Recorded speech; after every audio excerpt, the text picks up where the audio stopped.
Hello, good morning, and welcome back to my channel. I wanted to explore a different topic in this video, but something that I have always posted about. It's flowers. I love flowers. We all love flowers. I have given up the idea of wanting cut flowers in your homes. I think it is beautiful when they are, you know, in their natural habitat.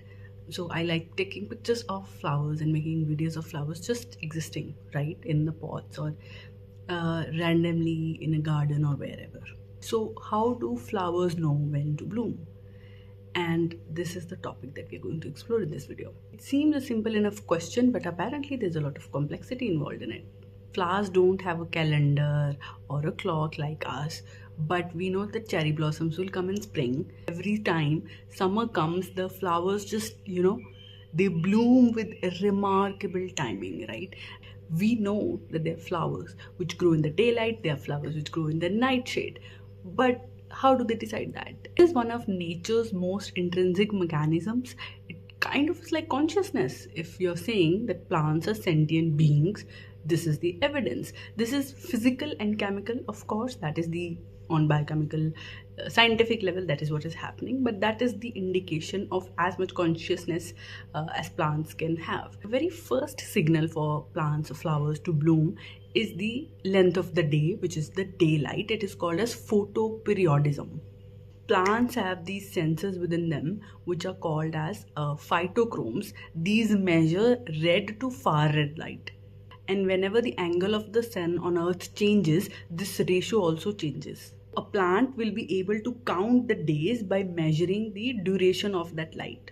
Long day plants you will see usually in the summer or even late spring. The short day plants will flower in fall or even early spring.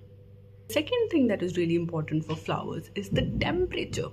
The temperature, did you know that flowers also detect the temperature? Alright, let me tell you how. For example, cherry blossoms, they need a period of winter chill. Otherwise, they will not blossom later. Third point, after light, after temperature, what do you know? A plant also has a circadian rhythm, which is they also have a roughly 24-hour cycle just like us. These external signals that the plant is receiving, hormones are the ones that are transmitting inside of it as they do inside of us. The main flowering hormone is called as florigen. Flowering hormones, the scientists were able to identify and isolate it in 2007 when the conditions are right, which is day length time, temperature, and circadian rhythm, that is the internal clock timing. The plants begins producing florigen in their leaves. The hormone will flow through the phloem to the growing tip, and that presence of florigen in the tip triggers the transmission of leaf making mode to flower making mode. There's another crucial hormone called as abscisic acid, ABA, which responds to stress. Plant is experiencing drought, for example, ABA is released, and because it is indicating stress, and the plant will stop flowering. Something called as gibberellins, they also promote growth and flowering.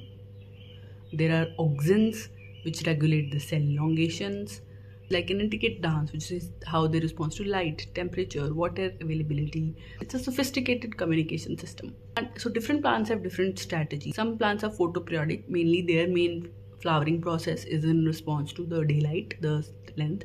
Some are thermophilic, which is like they're responding mainly to temperature.